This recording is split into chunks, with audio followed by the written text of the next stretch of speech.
Assalamualaikum warahmatullahi wabarakatuh. Selamat pagi anak-anak.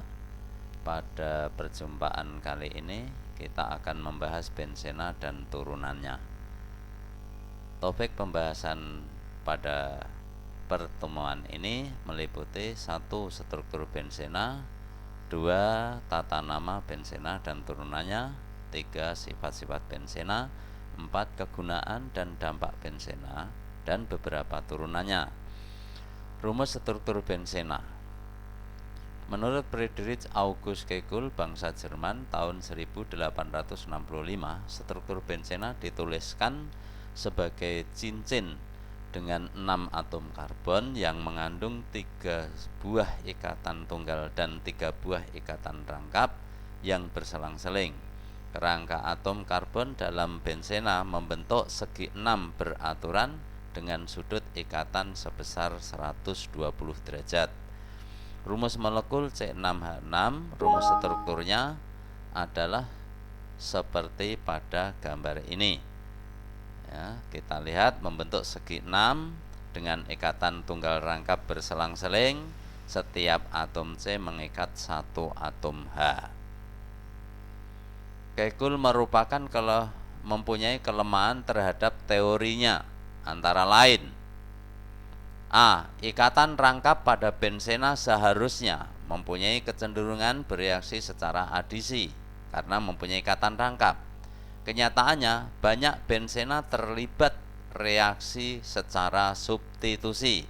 Berarti yang bereaksi atom H yang terikat oleh atom C, bukan ikatan rangkapnya. B.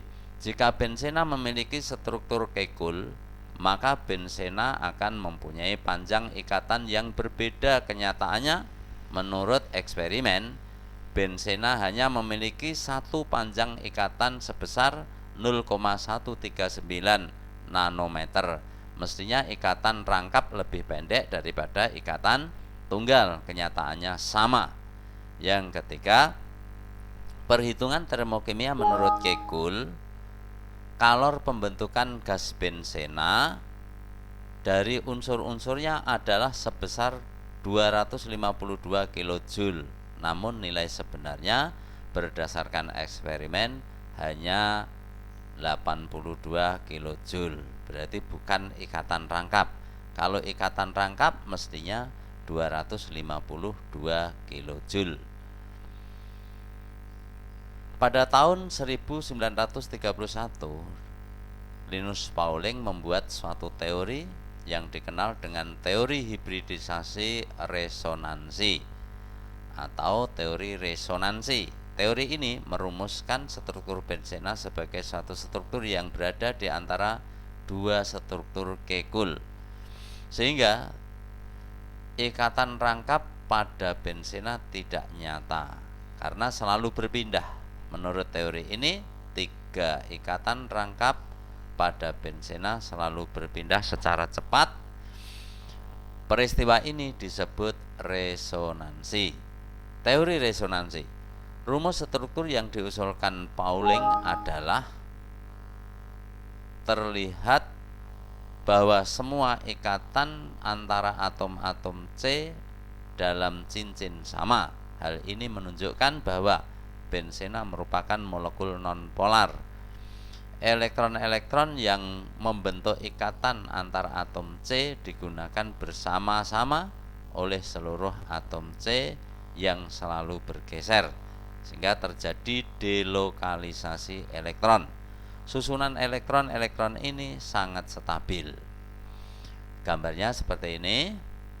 Itu adalah struktur Kekul yang pertama dan kedua. Nah, menurut teori resonansi itu di antara struktur yang pertama dan kedua, artinya ikatan rangkap selalu bergeser, sehingga bisa digambarkan seperti ini: segi 6 ikatan rangkap ya berselang-seling, dimana meskipun digambar seperti ini, Anda harus ngerti bahwa setiap sudut ini ada atom C, dan yang atom C itu mengikat satu atom H karena tangannya baru 3, 1, 2, 3, padahal C itu tangannya mesti selalu 4, sehingga senantiasa bergeser seperti ini dan seterusnya. Tata nama benzena. nama bensena berkembang tanpa aturan. Misalnya ini fenil. Kalau dulu alkana melepaskan satu atom H namanya alkil. Kalau di sini bensena melepaskan satu atom H bukan bensil tetapi namanya fenil. Karena bensil ada sendiri seperti ini bensil. Mengapa demikian? Karena tanpa aturan. Ya, kalau ini misalkan fenil bromida. Karena ini asalnya tadi yang kita tutup BR-nya yang paling depan itu ya namanya fenil mengikat brom namanya fenil bromida. Kalau ini namanya asam salisilat. Jadi nama yang ada di setiap hari dikenal orang. Itu bensil amina. Ya, senyawa-senyawa yang struktur dan nama beberapa turunan bensena yang umum seperti ini yang sudah dikenal ini. Diingat-ingat, kalau bensena mengikat satu gugus metil namanya toluena, 2 metil namanya silena. Kalau keadaannya ini namanya parasilena. Nanti kok ada para itu bagaimana? Ya, nanti diterangkan di bawah. Kemudian kalau ini mengikat vinil namanya setirena. Jadi yang ini namanya vinil, maka namanya setirena. Kemudian ini amino namanya anilin. Nah, kalau mengikat satu gugus hidroksil namanya fenol. Nah, mengikat karbonil namanya bensaldehid. Mengikat gugus karboksil namanya asam benzoat. Kok begitu? Ya tidak aturan, maka harus dihafal. Ya, kalau mengikat ini ya metanol namanya bensil alkohol. Bensil ini sendiri kan bensil. OH-nya alkohol. Jadi bensil alkohol. Itu nama yang sudah umum. Tetapi jika gugus substituen belum memiliki nama umum, maka diberi akhiran bensena sehingga bensena dianggap sebagai rantai induk seperti alkana. Contohnya ini bensena mengikat etil, C2H5 itu etil, maka namanya etil bensena. Kalau ini mengikat klor, maka namanya klorobensena. Pada saat terjadi disubstituen, terdapat 3 isomer. Di itu artinya 2, aja 2 yang menggantikan atom H. Ya, maka dikenal nanti ada orto, meta, para. Orto itu kalau substituennya nomor 1, 2, meta itu 1,3, para itu 1,4. Contohnya seperti ini. Substituennya H diganti dengan X nomor 1 dan nomor 2, maka itu namanya orto. Kalau nomor 1,3 namanya meta, kalau 1,4 namanya para. Itu. Kemudian contohnya ini ya, ini nomor 1,2 berarti orto. Ya, dibromo. Ya, dibromo bensena. Jadi orto dibromo bensena. Nomor ini kalau kita tutup Cl-nya namanya anilin. Ya, nomor 1, 2, 3. 3 mengikat kloro, maka namanya ya metakloroanilin. Kenapa meta? Karena nomor 1 dan 3 gugusnya. Kalau ini para. Kalau kita tutup NO2-nya, nitritnya, maka namanya fenol tadi. Fenol mengikat NO2 sehingga posisi pada 1,4, maka namanya para. Maka para nitrofenol namanya. Jika terdapat 3 substituen atau lebih pada sebuah cincin bensena, maka sistem ortometa para tidak dapat diterapkan lagi. Dalam hal seperti itu, posisi substituen dinyatakan dengan angka. Ya, dinyatakan dengan angka. Urutan prioritas penomoran untuk beberapa substituen yang umum adalah sebagai berikut. Nah, ini ya harus dihafalkan. Karboksil, sulfonat, aldehid, siano, kemudian hidroksil atau amin, alkil. Alkil itu kalau CH3 ya metil, C2H5 etil, kalau C3H7 propil dan seterusnya. Ini nitro, ini X itu halogen. Halogen itu bisa fluoro, kloro, bromo, yodo dan seterusnya. Ya, bagaimana menghafalnya? Sulit Pak ngurutkan itu. Hafalkan dengan cara ini. Karsulhitsya, drox aminir nitral. Karsulhitsya, drox aminir nitral. Karboksilat sulfonat, hidroksida sianida, hidroksida amin alkil. R itu alkil, nitro kemudian halogen. Nah, ini contohnya, ini nomor satunya karboksil karena paling depan karboksil. Nah, maka ini metil, metil itu R alkil, maka duluan apa? Duluan karboksil daripada metil, sehingga namanya asam 2 metil benzoat. Asam karena punya gugus ini asam. Ini sebagai induknya asam benzoat. Nomor 2 punya metil. Jadi 2 metil benzoat. Kalau ini, nah, duluan aminonya karena amin di sini, amino. Amino di sini, sedangkan klor itu masuk X, halogen paling belakang. R-nya di sini, halogennya sini, maka duluan R, duluan amino, maaf ya, amino, duluan amino di sini. Maka kalau kita tutup Cl-nya itu namanya anilin. Nomor 3 punya cabang klor, maka namanya 3 kloroanilin bisa ya. 3 kloroanilin bisa 3 kloroaminobensin. Aminobensin boleh, aminobensin juga boleh. Atau Pak 1,3 kan meta tadi, boleh metakloroanilin juga boleh, metakloroanilin. Dan ini kalau ini berarti ini OH-nya drog ya, hidroksida di sini, NO di sini. Jadi duluan ini nomor 1. Nah, maka namanya 24 dinitrovenol. Karena kalau mengikat OH tadi namanya fenol. Kalau ini, nah ini yang paling utama alkilnya R di sini, R. Nitro di sini di belakangnya pas. Maka nomor 1, prioritas nomor 1 adalah CH3 alkil atau R. Ya, punya cabang nomor 2, 4, 6 kembar. 2, 4, 6 trinitro, kemudian bensena mengikat metil tadi namanya toluene, maka namanya 2, 4, 6 trinitro toluene. 2, 4, 6 trinitro toluene. Reaksi penting dari bensena. Yang pertama halogenasi. Bensena bereaksi langsung dengan halogen dengan katalis besi 3 klorhalida. Nah, ini maka nanti satu atom H ditukar dengan Cl yang 1, sedangkan hanya berikatan dengan Cl yang 1 seperti ini. Jadi substitusi, hanya diganti dengan Cl.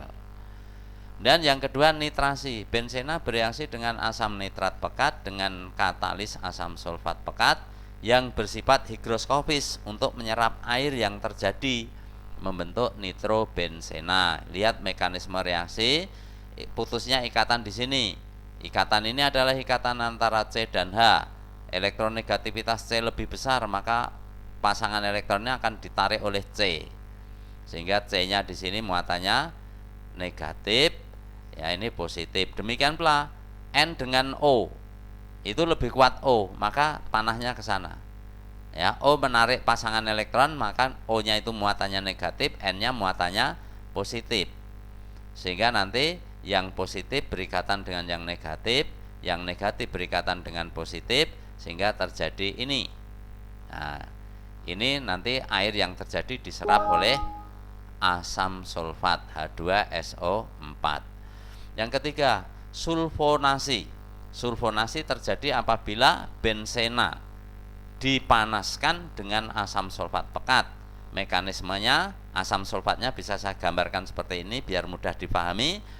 Ini putus seperti tadi ya, sedangkan ini O dengan S putus tarik ke tempatnya O karena O lebih elektronegatif, maka O nya nanti bermuatan negatif, S nya positif, putus dan terjadi penyambungan ikatan yang baru. Ini sulfonat. Kemudian yang keempat, alkil bensena dapat terbentuk jika bensena direaksikan dengan alkil halida dengan katalis aluminium klorida yang terkenal dengan nama sintesa Friedel-Crafts. Anak-anak, ini sering keluar dalam ya, SBMPTN. Nih, ini pemutusannya seperti tadi. Nah, sedangkan di sini ikatan itu terjadi antara C dan Cl. Elektronegativitas Cl lebih besar, maka Cl nanti yang menarik elektron, Cl-nya bermuatan negatif, sedangkan C-nya di sini C-nya bermuatan positif. Ya, terjadi tukar pasangan seperti tadi, elektrofil nukleofil, H+ mengikat Cl, C- berikatan dengan C+, sehingga terjadi ini. Jadi alkil bensena, terkenal dengan sintesa Friedel-Crafts. Kegunaan dan dampak bensena dan turunannya. Yang pertama, toluena, ya, sebagai bahan dasar untuk membuat trinitrotoluena. Trinitrotoluena itu adalah bahan peledak. Yang kedua sebagai pelarut. Ini banyak pelarut yang digunakan dalam kosmetik. Dan yang kedua, bensena, ya, A sebagai bahan dasar pembuatan stirena. Stirena itu bensena tadi ya, bensena yang mengikat vinil dan nilon 66. Itu nanti kita pelajari bab berikutnya, makromolekul. B bersifat racun dan merupakan zat karsinogen. Karsinogen itu adalah penyebab kanker. Yang ketiga, fenol. Fenol sebagai antiseptik karena dapat membunuh bakteri. Contohnya ada toilet cleaner untuk membersihkan bakteri di toilet, atau lantai, ya, lantai itu yang biasa untuk ngepel. Yang keempat, nitrobensena, ya, nitrobensena itu digunakan untuk semir sepatu. Kemudian naftalin, naftalin itu kapur barus dalam kehidupan kita sehari-hari. Kemudian ya, asam salisilat, ya, yang terkenal adalah ester dari asam salisilat dengan asam asetat, digunakan sebagai obat dengan nama aspirin atau asetosal, obat pusing, ya, obat pusing itu aspirin atau asetosal. Kemudian yang ketujuh, natrium benzoat, ya, natrium benzoat. Jadi asam benzoat yang satu atom hanya diganti dengan natrium. Asam benzoat atau garam natriumnya digunakan sebagai pengawet pada berbagai makanan olahan seperti ini, minuman, ya. Hati-hati, ini banyak mengandung pengawetnya itu adalah asam benzoat, dan itu senyawa yang mempunyai cincin lingkar atau asam memiliki cincin bensena itu sebagai karsinogen. Hati-hati. Kemudian yang kedelapan adalah anilin, yaitu C6H5NH2 atau anilin bensena yang mengikat gugus amin. Itu namanya anilin. Anilin bersifat basa lemah, merupakan bahan dasar untuk pembuatan zat-zat warna atau diazo. Ikatan azo itu adalah ikatan RNNR, di mana R itu adalah alkil atau aril. Sekian anak-anak, materi pembahasan pada ini mudah-mudahan bermanfaat. Assalamualaikum warahmatullahi wabarakatuh.